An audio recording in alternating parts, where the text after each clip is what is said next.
Magandang umaga po sa inyong lahat, mga kapatid. Good morning. Parang natutulog na. Kulang ba yung tulog? Isa po sa pangunahing katangian ng ating Panginoong Diyos ay yung tinatawag ding habag o kahabagan. Sa madaling salita, pagpapakita ng awa. Now, napakaraming pagkakataon na sa banal na kasulatan ay pinakita ng ating Diyos yung kanyang habag at maraming mga talata po sa banal na kasulatan at ito'y laging nakatuon dun sa kanyang isang karakter, no? Ibig sabihin, malaki ang punto o malaking kalooban meron ang Diyos pagdating sa habag. Siya ang Diyos na takila na tinatawag nating kawaan. Pinakatakila siya. Nangangahulugan po na meron talaga siyang malaking habag ang ating Diyos. At ito ay pinagkakaloob niya dahil tayo nagkaroon ng kasalanan, mga nagawa nating mga kasalanan tayong mga tao. Ang habag ng Diyos ang nag-alis sa pagkaalipin ng kanyang bayang Israel sa lupang Ehipto. Makikita po natin yan sa ibang talata sa banal na kasulatan sa Lumang Tipan. At maging sa aklat po ng awit ni Haring David, ito'y ilang beses ding inuulit-ulit yung katagang kagandahang loob, mercy, at meron pang kaduktong yun, no? Ang kanyang habag ay magpakailanman. Katunayan nga po, meron nag-research nito sa Kabanata 136, parang 26 na beses yatang ginamit yung salitang habag sa ating Panginoong Diyos. Now, sa ating mga nakakaunawa at nakakagawa ng kasalanan, alam natin, habag lamang lang Diyos ang tangi nating pag-asa, lalo na sa ating pagdalangin sa Kanya. Ang ugali o katangiang ito ng Diyos, ang ibig din naman niyang taglayin ng Kanyang lingkod at ng mga mananampalataya. Sapagkat ang isang lingkod ng Panginoon ay dapat kakitain din naman ng ganitong pagiging mahabagin o pagkamawain sa kapwa. Ngunit sa paanong paraan natin ito may papakita, mga kapatid? At sino ba ang dapat ng pag-ukulan ng kahabagan ng mga lingkod ng Diyos? Ibig po ng Diyos na lumakad tayo ng may kababaan at kawaan. Sa Mateo chapter 9 verse 13, Kabanata Siyam, talatang 13. Sabi doon, datapwat magsihayo kayo at inyong pag-aralan kung ano ang kahulugan nito. Habag ang ibig ko at hindi hain, sapagkat hindi ako naparito upang tumawag ng mga tuwid, kundi sa mga makasalanan. So habag ang ibig ng ating Panginoon at hindi hain. So naparito siya upang tawagin ang lahat ng makasalanan. Now, ang tanong po, saan niya kaya gagamitin? Bakit yung mga tinatawag ay tayong mga makasalanan na pinagkalooban ng kanyang habag? So magandang umaga pong muli sa inyo. Sa taon pong ito ay ating ilulunsad ang seryeng ito ng pag-aaral tungkol sa mabuting balita o pag-iibanghelyo sa madaling salita. At alam niyo po, ang ating po mga elders, nagkasundo tayo na ilatag ang mensaheng ito. Sapagkat personally, bukod kay Brother Ray, meron kami talagang naging burden sa ating iglesia nitong mga karaang taon. Hindi tayo dumadami, tayo kumukonte. Nawala sila Sister Hope, nawala sila iba, nagpunta ng probinsya, nag-abroad, maraming dahilan. At kapag nagpatuloy ito, baka ang matira dito, kami na lang dalawa, mawala kayo, mamamatay ang ating church.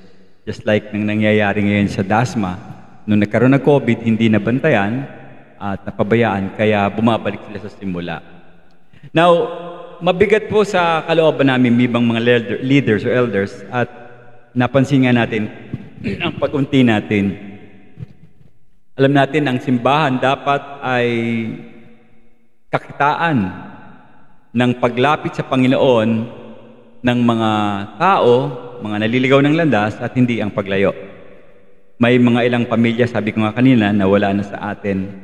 At sa tingin ko kasi medyo mahina tayo pagdating sa pagbuo ng Jerusalem. Malakas tayo sa salita ng Diyos, exposition ng ating approach, but meron tayong nakaligtaan, no? Yung pag-iimbita sa mga tao. So mga kapatid, ito po ang panahon, iting pagkakataon upang bigyan natin ng diin na ipangaral ang ebanghelyo ng kaligtasan.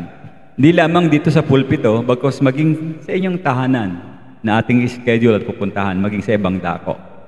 Kaya ang aming pong hiling bilang mga leaders, elders and church, sama sa tayong manalangin, ipagdasal natin na tayo ay gamitin ng Diyos upang maabot din natin ang iba para sa Panginoon. At makita natin pagdating ng panahon, maging yung ating kapitbahay ay lumalapit na sa Diyos dahil sa pag-anyaya natin sa kanila at paglapit natin sa kanila bago po mahuli ang lahat.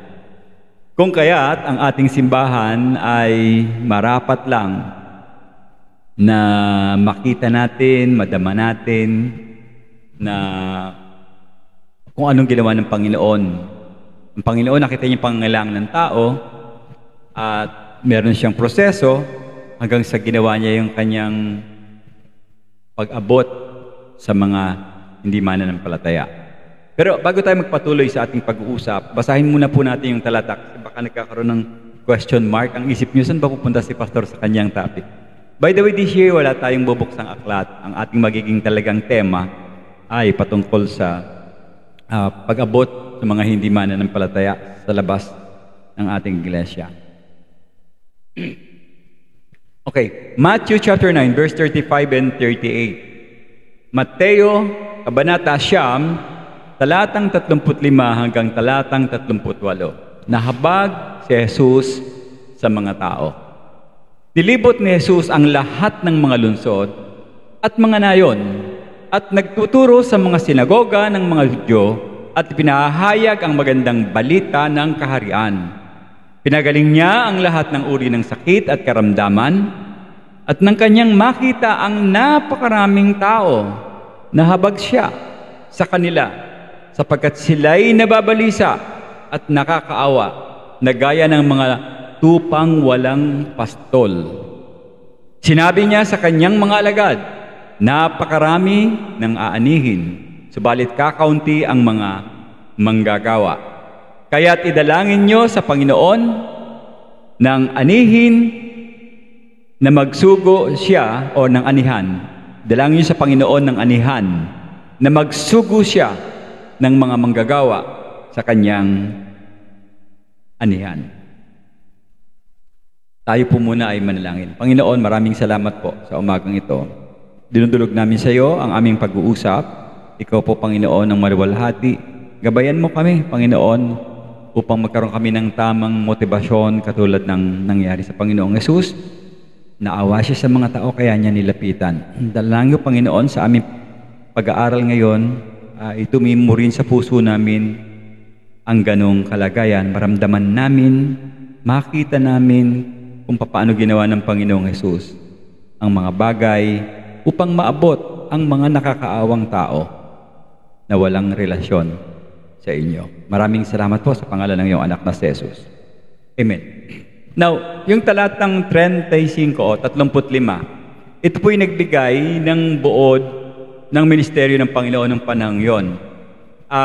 Kung nagbabasa kayo ng Biblia, medyo similar ito doon sa Matthew 4:23. Kung anong kwento doon sa 4:23, parang inulit niya rito sa verse 35, chapter 9. By the way, yung ating talata ngayon, yan ang ating nasa program, ano? Yan ang ating verse mission, no? Di ba? Kung alam nyo, diyan natin nakuha yung live field. At ating gagamitin yan sa taon na to ngayon. Basahin ko po yung Mateo para may comparison tayo sa historical background. Matthew chapter 4 verse 23. Sabi doon, no, nilibot ng Panginoong Hesus ang buong Galilea sa pagtuturo sa mga sinagoga ng Hudyo at pagpapahayag ng magandang balita ng kaharian ng Diyos. Pinagaling niya ang lahat ng uri ng sakit at karamdaman ng mga tao. Kaya't kumalat ang balita tungkol sa kanya sa buong Syria.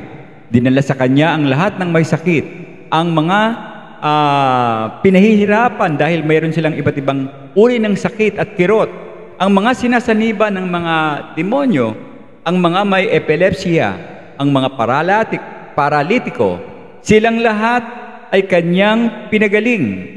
At sumunod sa kanya ang napakaraming tao mula sa Galilea, Decapolis, mula sa Jerusalem at Judea at mula sa ibayo ng Jordan.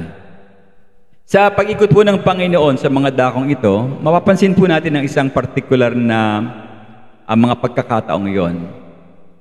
Nakita niya yung mga tao, nagkakagulo, at sari-saring lumalapit sa kanya. Siguro merong saklay, merong pulit-pulit na gamit. Ganon kasi napapanood sa pelikula, no? Yung mga lumalapit sa Panginoon, karamihan puro mahirap, balisa, at nakikita natin napakarami lang problema. At sa pagkakita niya ito, ibig sabihin, sa pagkakita niya ito sa ating Panginoon, nagkaroon kaagad ang isip niya, bumuo kaagad sa kanyang isipan ang tinatawag nating habag o awa. Now, tayo po ba, kayo po ba, pag nakakakita kayo ng taong sa tingin nyo kawawa, ano kaagad ang iniisip ninyo? Siguro depende. Pag nasa mood kayo, maawa kayo. Pagka wala kayong sa mood, baka wala kayong pakialam. Bahala ka sa buhay mo kung ano mangyari sa'yo. Ang daming ganyang tao ngayon na wala talagang pakialam sa mga nangangailangan.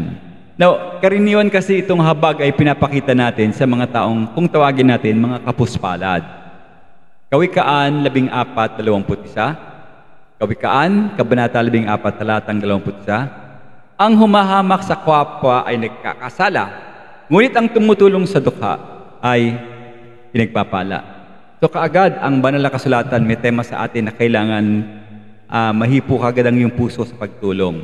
Okay, sa inyong program, ito yung gagawin natin. Kasi tinatanong natin kanina, paano natin gagayahin ng Panginoon? Number 1, kailangan nating, ano pong sabi dun sa may guhit na red? Kailangan nating, basahin yung inyong program sa number 1. Makita. Okay, dun muna tayo, ano? Kailangan nating makita ang nakita ng Panginoon. Siguro hindi na kayo mag-iisip dahil nabasa natin sa talata. Anong nakita ng Panginoon? Mga taong na nagkaroon siya ng awa. Now, pag sinabing mga tao, definitely hindi yung talagang nakakaawa. Particular, lahat yan. Lahat ng tao. Kahit nasabi mo walang formang sakit, walang formang, basta ang tao ay wala sa Diyos, nakakaawa yan. Tandaan natin. Kawawa sila.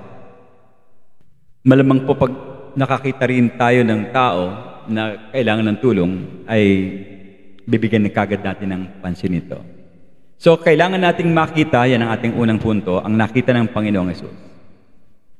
Nakita ng Panginoon, hindi lang yung mga tao, I think pati yung mga alagad niya, nakita niya sa parehong eksena.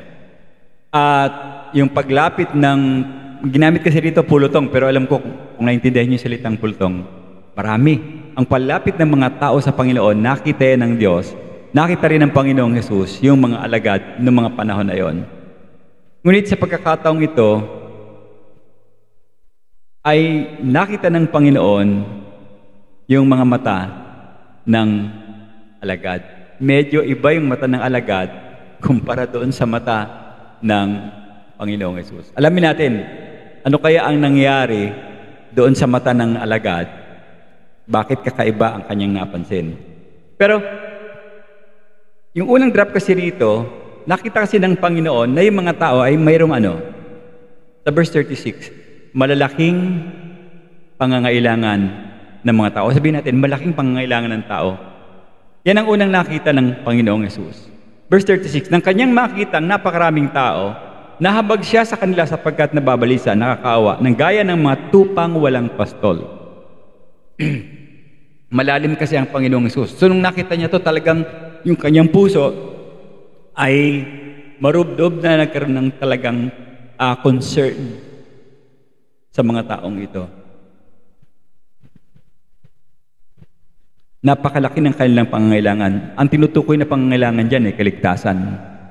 Kasi karamihan sa kanila, lumalapit sa Panginoon dahil gusto lang gumaling, gusto lang makakain. Hindi talaga ang Panginoong Hesus ang nilalapitan. Now, tinatanong ko po sa inyo kanina, anong gagawin nyo kapag kayo nakakita ng isang taong nangangailangan? Sabi po sa Matthew chapter 14, verse 15, eto, basahin natin yung ginawa ng mga lagad. Matthew chapter 14 verse 15, Mateo talatang 15 kabanata 14. Nang gumagabi na, lumapit kay Jesus ang mga tagasunod niya at sinabi, "Nasa ilang lugar na po tayo, Panginoon, at dumidilim na." Ano kaya sinabi ng mga alagad doon sa mga tao? Paalisin niyo na po ang mga tao para makapunta tayo sila sa mga ibang nayon at makabili tayo ng pagkain. Pinapaalis ng mga alagad yung mga taong may mga pangangailangan. Nag-get niyo yung ating pupuntahan sa pag-uusap. Ganun tayo, di ba? Wala tayong concern. Kahit na kaibigan natin, kahit na kamag-anak natin, alam mo, ikaw ligtas, siya hindi. Kuidaw ka lang. Bahala ka sa buhay mo. Napakamaling direktiba at reaksyon na pwede natin gawin sa buhay natin. So, iba talagang tingin ng Panginoong Hesus sa kanila. Ang Panginoong Hesus naaawa doon sa mga tao, lahat ng mga tao. Yung mga alagad, sinutsutan, magsialis na kayo. Nanggugulo kayo rito. Hindi kayo kailangan dito. Naririnig ko yung mga katagang yan. Madalas kong naririnig yan. Lalo na dun sa mga taong tinatawag nating hipokrito at hipokrita. Nakangiti sa'yo, akala mo mabait, pero deep inside, iba pala ang reaction sa'yo. So, yan yung unang reaksyon sa kwentong ito, tulad ng nangyari. Paano kaya naging matigas yung puso ng mga alagad? Bakit hindi nila pinansin yung tao? Sa totoo lang po, minsan, ninisip po, parang mga alagad kumakatawan sa atin. Bakit nasabi kong kumakatawan sa atin yung hindi pagpansin ng mga alagad sa mga taong kawawa? Makinig kayo. Sa sobrang busy natin sa ibang bagay, abala tayo kasi, lalo na sa sarili natin. Hindi natin binibigyan ng pansin ng bagay nito. Ako, guilty dyan. Ako unang aamin sa inyo. Talagang masyado ako nagtutok sa pag-aaral ng exposition kay Pastor Vince nung binanggit niya. Nakalimutan ko na dapat balanse pala. Dapat ay meron tayong ginagawang panghikayat sa mga tao upang yung ating turo ay marinig din nila. So parang naging matigas nga yung puso ng mga alagad. Katulad din natin, sobra kasi tayong abala sa ating sarili. Hindi po natin nakikita ang mga tao na hindi halata yung pangangailangan. Pero deep inside, kung mananampalataya ka, mahalata mo talaga ang tao may pangangailangan. Hindi tayo nag-iisip na tulungan sila. At hindi ito nakita ng mga alagad ng Panginoon. Ngayon, balik tayo sa Panginoon. Paano nakita ng Panginoon ng mga tao? Nakita niya ang mga tao bilang isang balisa, tuliro, bagabag. Yan ibig sabihin ng salita doon, no? Nalilito, namumroblema. Tinutukoy kasi nito yung bigat ng problema na dinadala ng mga tao. Bukod dun sa kanilang kahirapan, meron pa silang mabigat na problema. Isipin niyo kung ikaw ay mahirap dito sa daigdig at ikaw ay napakaraming karamdaman dahil wala kang pera, hindi mo pagamot yung sarili mo. Pagkatapos hindi ka pa mapupunta sa langit, doble-dobling hirap ang talagang mararanasan. Kawawa ka, pinakakawawa ka. Ngayon, kahit ikaw yung pinakamayaman, kawawa ka pa rin if you lose your soul. Diba? Anong profit meron ng isang taong makuha man niya ang buong daigdig pero nalikaw ang kanyang kaluluwa?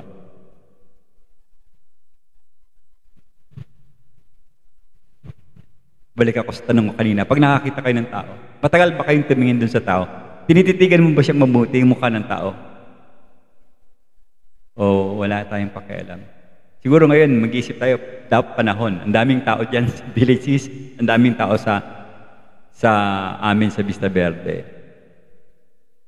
Nakakita ba kayo ng mga taong nababagabag? Ang madalas kong makita ng nababagabag si Karen. Oh. Wala na naman siya ngayon, may sakit. Siya nakikita ko laging parang problemado eh. Okay, nakakita ba kayo ng taong nasisiraan ng... Hi Karen, baka nanonood si Karen. Nag-like. Hi Karen, saka sa Santos family. Nasisiraan ng loob. Siguro mga taong lubos na walang magawa. Pinabayaan o tinatawag yung taong ka sa mga taong naligaw sa kasalanan. Bakit ang tingin sa kanilang Panginoon nababalisa? Wala kasi silang tagapagligtas sa buhay nila. Kaya pala tama yung kanta, tupang ligaw. Ngayon ko lang naunawaan kung bakit gumawa ng tupang ligaw. Dito pala yon. Mga taong walang tagapagligtas, mga tupang ligaw. Kasi pala, yung tupa, napakahirap ng sitwasyon. Kapag yan ay nadapa at tumaob, wala na, hindi na makakagalaw yan. Mamamatay na yan. Tatagal ang oras. Hindi niya yung paa niya nasa hangin lang, hindi siya makatayo. Mahinang-mahina pala yung mga tupa. Kaya kung walang tulong ang pastol, mananatili siya sa kondisyong nakabaligtad, wala siyang magagawa dahil siya mahina. Pwede siyang kuhanin ng kanyang kaaway, mga lobo, or pwede na siyang mamatay doon pagkatapos ng ilang oras. Maraming mga tao ngayon, mga kapatid, normal sa panlabas. Mukhang walang problema. Kasi nakikita mo, maganda, marangya yung kanyang kalagayan sa buhay. Pero ang kalooban nun, tiyak, meron sinabi si Apostol Pablo, may problema yun. Efeso 2:12, Efeso Kabanata 2, talatang 12, namumuhay kayo sa mundong ito, pero wala kayong pag-asa at wala kayong Diyos. Marami ba kayong alam na taong namumuhay sa mundo, walang pag-asa, walang Diyos, pero magara ang kanyang sitwasyon, meron siyang bahay, meron siyang kotse, meron siyang magarang damit, meron siyang negosyo, pero parang kinalimutan niya ang ating Panginoong Diyos. So, yun yung ating unang puntos. Dapat, sa mga paliwanag ko, nakita nyo na kung ano ang nakita ng Panginoon. May isa-isa nyo yan pag nagkaroon tayo ng exam. Nakita niya na ang mga tao mayroong malaking pangangailangan. Ikalawa, may nakita ang Panginoon. Doon sa verse 37, sinabi niya sa kanyang mga alagad, napakarami palang aanihin. Subalit ko, konti ang manggagawa. O, tignan natin, village is, pwede ba nating sabihin maraming aanihin? Yes. Sa kapitbahay nyo, ilan ang mga naniniwala doon sa Diyos at may relasyon sa Diyos?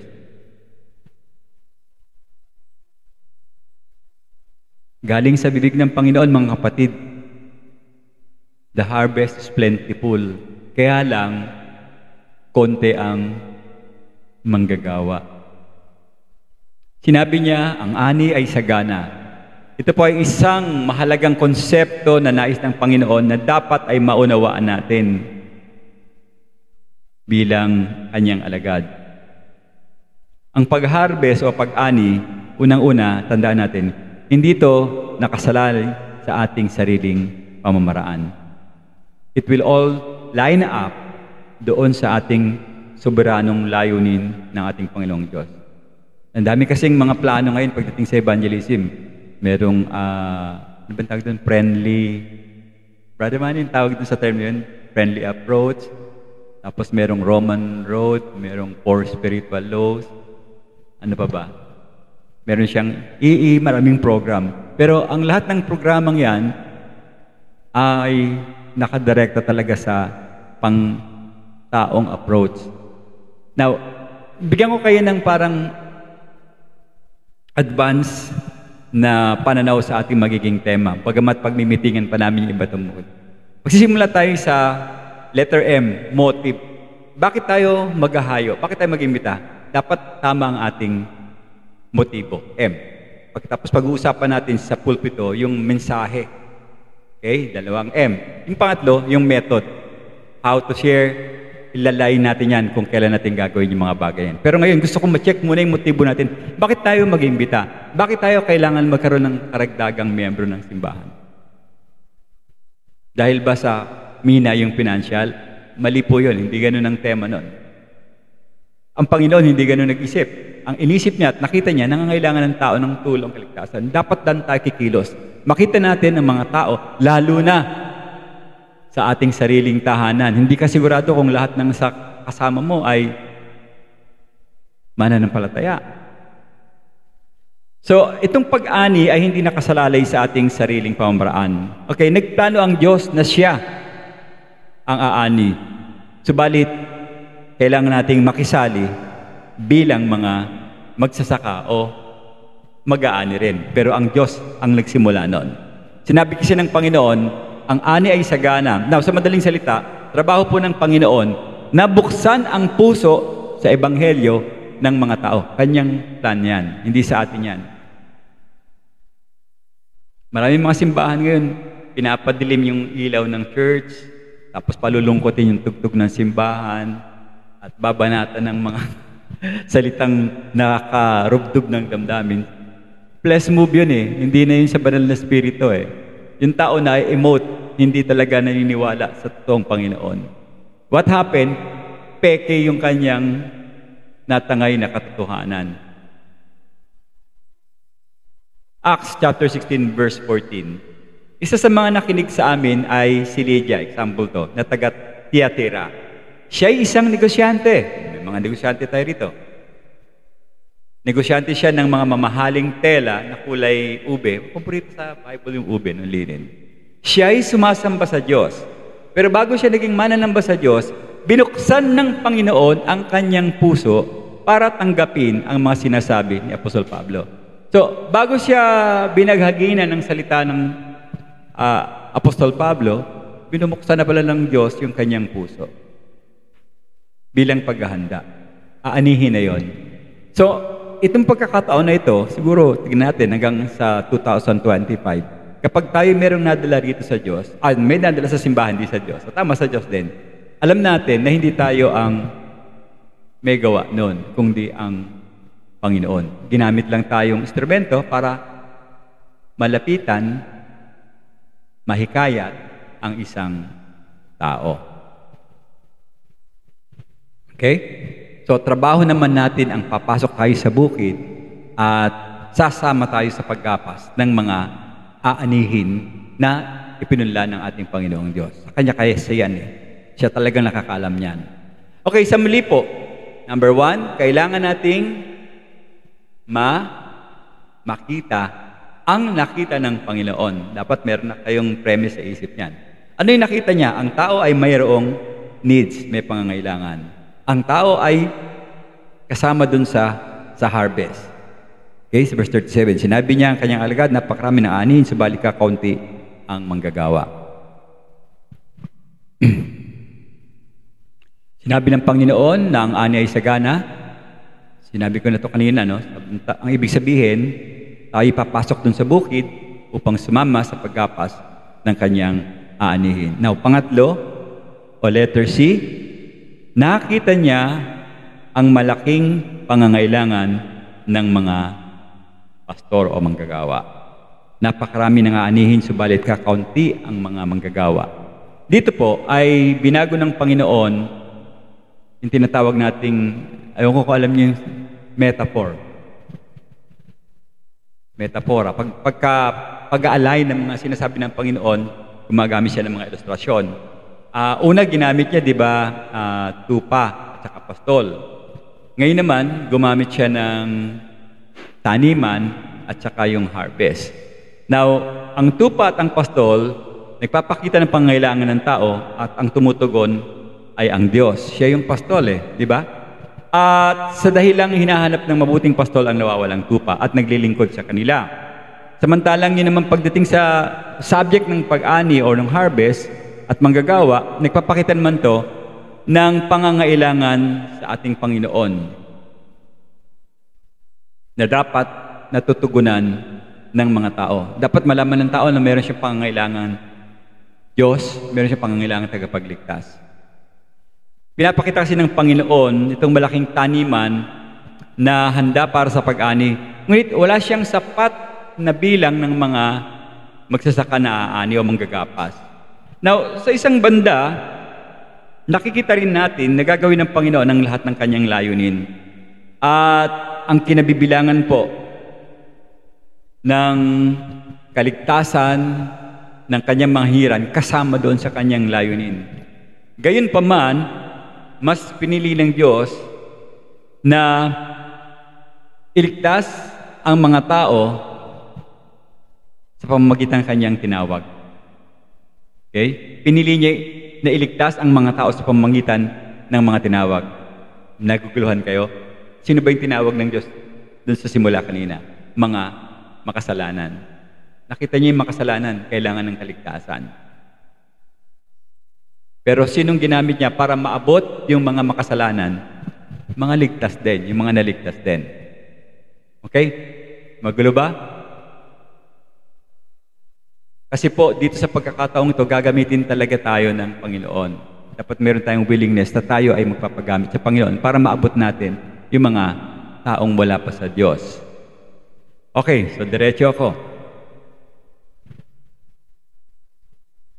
Kasi pwede naman tayong hindi gamitin. Pwedeng gumamit ng anghel, mas mahusay pa siguro sa atin. Pero mas pinili ng Diyos na tayo ang gamitin sa masaganang anihan. So nangangahulugan, dapat marami tayong mga manggagawa.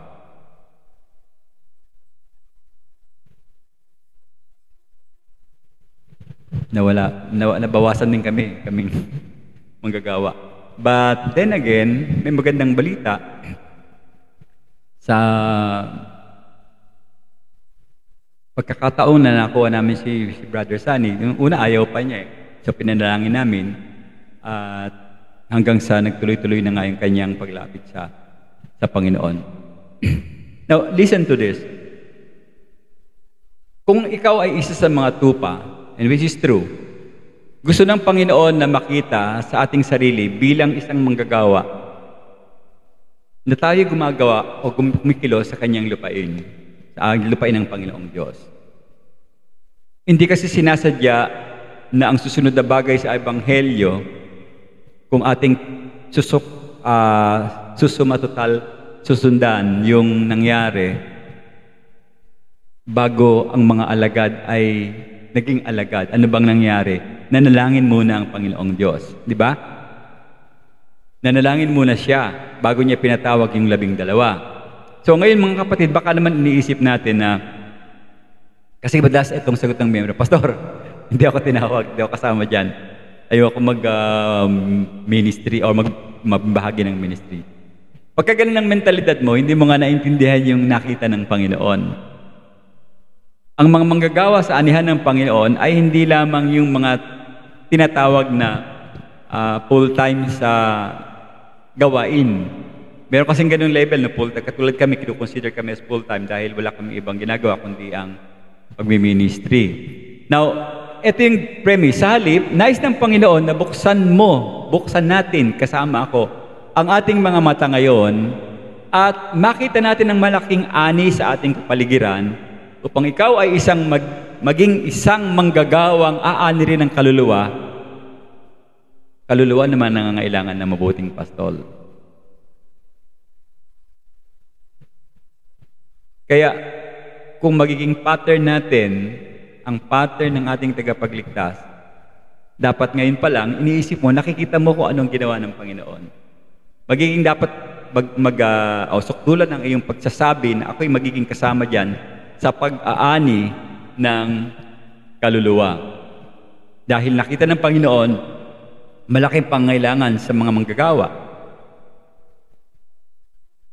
Ang ibig pong sabihin, kung nakita natin ito, kagaya ng nakita ng Panginoon, ito naman yung magdadala sa atin ngayon sa ikalawang punto. Kanina, nakita. Now, number 2, ano lang gagawin pa natin? Kailangan nating madama ang naramdaman ng Panginoon. Dapat kompleto yan. Now, pansinin natin yung 36, verse 36. Nakita niya ang mga tao. Ano nangyari? Naawa siya. Nahabag. Now, gumamit ang Biblia ng pandiwa. Nahabag. At ito'y madalas ginagamit. Inuugnay ito talaga sa Panginoon kasi ang Panginoon ay mahabagin. Pagka sinabing habag, mga kapatid, nanggagaling ito sa loob. Panloob na ugali ito, no? Bahagi. Kumbaga, sa kaibuturan ng iyong puso. Pag sinabi, talagang yung awa ng Panginoon galing talaga sa puso. Hindi siya nagalit dahil magulo yung mga tao sa kanilang kinaroonan. Bagamat, pwede niyang gawin yun, na magalit siya. Ang gugulo nyo, lapit kayo ng lapit dito, marami pang mga nangangailangan dito, pero hindi niya ginawa yun. Sa halip, ay nagkaroon siya ng awa, nahabag siya sa kanila, hindi katulad ng ginawa ng mga alagad. Huwag kayo magulo dyan. Malis kayo dito, magulo kayo. Ilang beses yun, no? Pinagbabawalan ng mga alagad, maski na yung mga bata, naalala ko yung kwento eh. Sinagot siya ng Panginoon, wag mong ilayo, itaboy yung mga bata, kasi ang mga bata sa kaharian niya ng Diyos.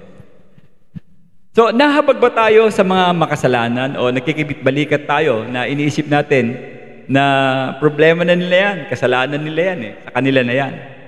We don't care. Um, Me personally, hindi ako madaling maiyak. Napipigilan ko minsan yung sarili ko. Pero mararamdaman kasi ng isang tao kung mahalaga ka sa kanila o hindi. At pwedeng maramdaman talaga yung pagmamahal. At kapag ikaw ay minahal ng isang tao, makikinig sa iyo yan. Di ba hindi na iniwanan ng Panginoon kung saan siya, minsan tatawid siya ng ilog na una pa yung mga tao sa kanya. Kasi naramdaman ng tao yung naramdaman ng Panginoon sa kanila. Definitely sikreto ito kung gusto nating maabot yung mga tao rito. Dapat nakikita natin yung pangdaman ng Panginoon, ginagamit din natin sa iba. Kailangan natin makita yung mga taong nangangailangan. At kung atin silang titignan, kailangan madama din natin. Kailangan nating magkaroon ng totoong awa sa kanila, gaya ng kanilang nadadama rin. Nakita, nadama. Pagdating sa pangatlo, kailangan nating gawin. Andito na tayo sa method. Gawin ang ginawa ng Panginoon. Ano bang ginawa ng Panginoong Jesus? Naglingkod ang Panginoong Jesus. Siya ay naglingkod sa pangangailangan ng mga tao at siya ay nanalangin para sa maraming manggagawa. So, dalawa yung ginawa ng Panginoon na pwede rin natin gawin.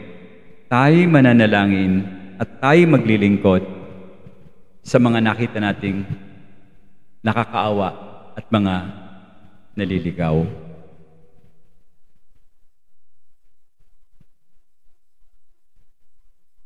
Magagalit sa akin dito si Ina, pero sasabihin ko rin. Ina, ikaw ba inaawa pag nakikita mo yung ibang mga nanonood sa concert na walang Diyos? O wala kang pakialam? Doon kasi nagbubuhos ang mga tao ng oras Sa concert, sa mga bagay na pinupuntahan ng mga tao. Siguro personally siya, wala siya dahil ang habol niya doon is unwind. Sumaya. But then again, kung talagang gagayahin natin ang ating Panginoon, hindi lamang doon sa concert, maski na sa ibang dako, mga kaklase mo na puro kalokohan ang ginagawa sa TikTok, hindi ka ba naaawa sa kanila o nakikijoin ka rin sa kanila na sama-sama kayo? Ang dami pong mga problema ng kabataan ngayon, ang dami problema ng mga matatanda ngayon, ang daming problema ng kababaihan, kalalakihan, iba pa, na hindi binibigyan ng pansin ng mga taong nakakakilala sa Diyos. Definitely, kukunti tayo, pero malaking milagro to kapag tayo kumilos ng tama, sinunod natin yung nakita ng Diyos, dadami din tayo. Optimistic ako pagdating sa bagay na yan. Kasi ang salita ng Diyos hindi talaga bumabalik ng walang saysay kapag nagbahagi ka sa tao.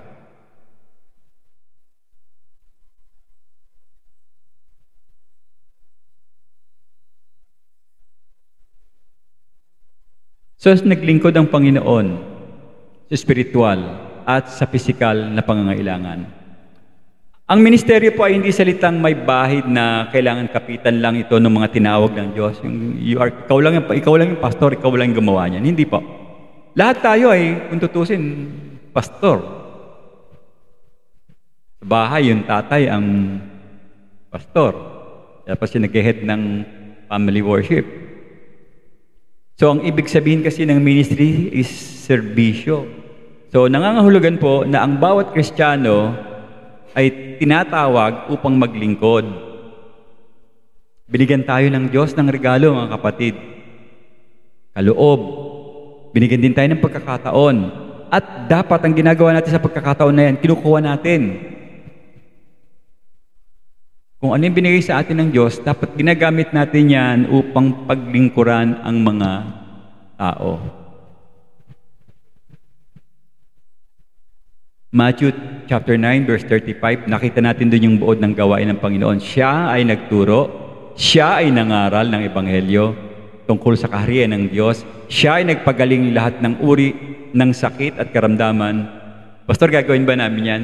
Yes, yun ang ginawa ng Panginoon Pero siyempre, ibang level tayo. Hindi naman kasi lahat may kaloob ng pagtuturo. Ngunit, kung wala kang gift ng pagtuturo, sa pribadong pag-uusap, dapat mong maituro ang salita ng Diyos tungkol sa kaligtasan.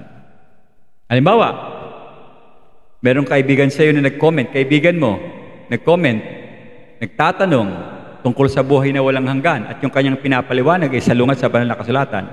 Kuhanin mo yung pagkakataon, kapatid. Magpaliwanag ka sa kanya ng salita ng Diyos tungkol sa paksang yun. Ang problema kasi, baka hanggang ngayon hindi kayo makapagsagot, hindi kayo makapaliwanag ano ba ibig sabihin ng eternal life. Doon kayo talo.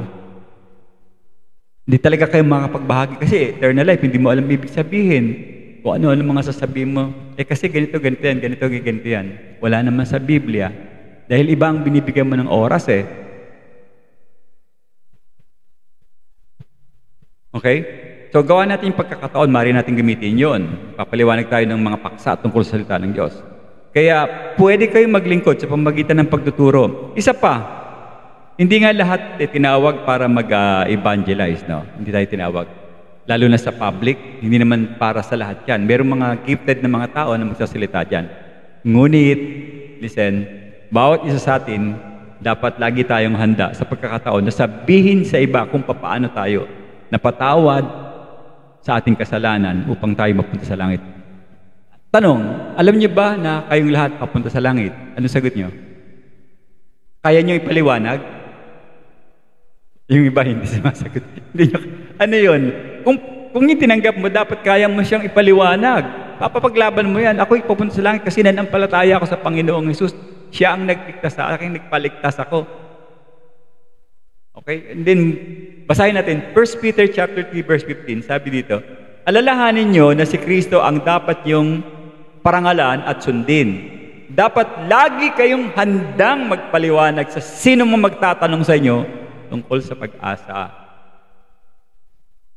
Pag hindi talaga kayo handa, ibig sabihin, wala talaga kayong pakialam. Hindi nyo nakita yung ginawa ng Panginoon. Hindi nyo nadama yung ginawa ng Panginoon. Hindi nga talaga dadami ang church. Kasi pang sarili lang iniisip mo. Bagamat walang sino man sa atin ngayon may kaulob ng pagpapagaling. Kasi sabi ko kanina, pwede nyo gawin yung ginawa ng Panginoon. Nagpagaling siya ng may sakit. Wala namang gift na ngayon. Sis na yun, wala na yung pagpapagaling. Subalit, meron tayong isang kaloob na binigay ang Diyos. Anong ginawa ng Panginoon bandang huli? Nagdasal siya. Pwede rin tayong magdasal sa may mga sakit nating kapatid. Yan ang ginagawa natin. Si Brother Ray, pinagdasal niya kanina si Sister Sed.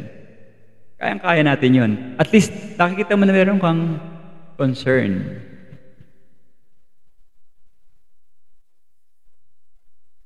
So mga kapatid, kung gagawin natin ang ginawa ng Panginoon, makakapaglingkod tayo sa dalawang bagay, sa spiritual at saka sa physical. Dalawa kasing kailangan ng tao spiritual needs and physical needs. And then letter B, nanalangin siya para mas maraming manggagawa. Now, let's open chapter 6, verse 12-13 ng Lucas. Lucas, Kabanata 6, talatang 12 hanggang talatang 13. Nang panahong iyo'y pumunta ang Panginoong Hesus sa bundok at magdamag siyang nanalangin doon. And then verse 13, kinaumagahan, tinawag niya ang mga tagasunod niya at pumili siya ng 12 mula sa kanila at tinawag silang mga apostol. Yun ang gusto kong makita sa inyo. Bago siya pumili ng 12 mga kasama niya, first move, pray. Nag-pray siya. And I'm encouraging you kasi kailangan din natin ng manggagawa dito. Pag-pray nyo na si Pau, tawagin, yun pa, the Raybirds, Brother Manny, Brother Levy. Wala naman imposible sa Diyos, di ba? Tignan niyo maigi yan. Meron ba? Ngayon, pag umayaw ka, hindi mo naintindihan yung lesson. Actually, ang pinag-pray ko po, nung nagsisimula tayo ay itong sila Jared, si Brother Jeffrey, nasa nabotas ako, no?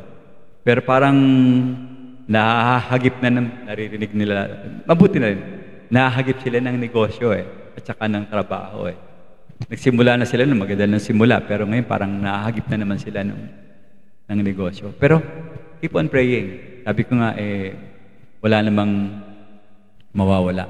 Sa Bulacan, marami ding mga bagong mukha doon na kailangan din nating tutukan ng panalangin. Lalong-lalo na sa Dasma, parang si Brother Jeff na lang ang isang kasama ni Pastor Raymond doon. Yung iba talagang parang may mga sungay na, sumusuwag na rin sa kanya.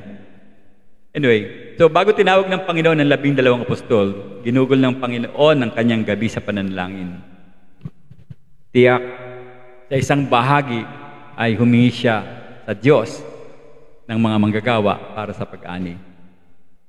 Kasi kung nakita niyo na may anihin dito, dapat andun din ang focus niyo ng prayer.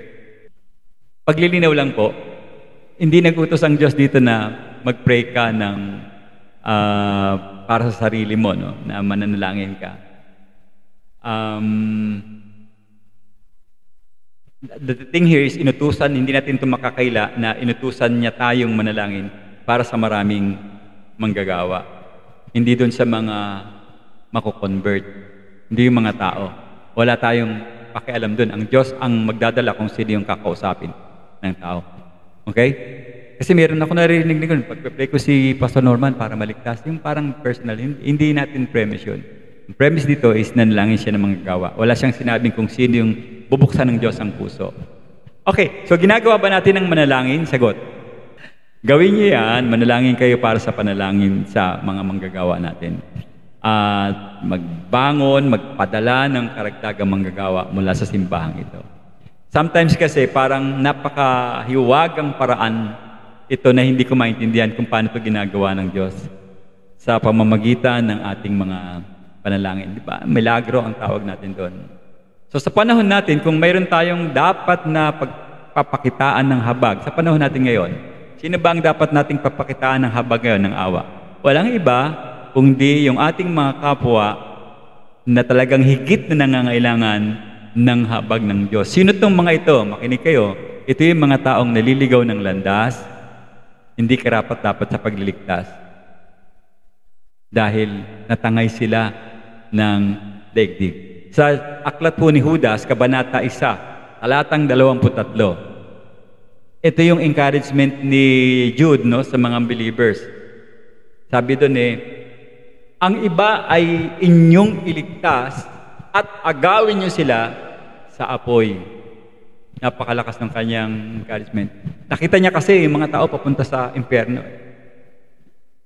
Hindi kasi alam ng tao yan. Akala ng tao, pag siya pinanganak, lalaki siya, mag-aaral siya, magkakaasawa siya, magkakatrabaho siya, and then sa dulo, pinaglalamayan na siya. Pupunta siya sa impyerno. Hindi niya nakilala ang Diyos.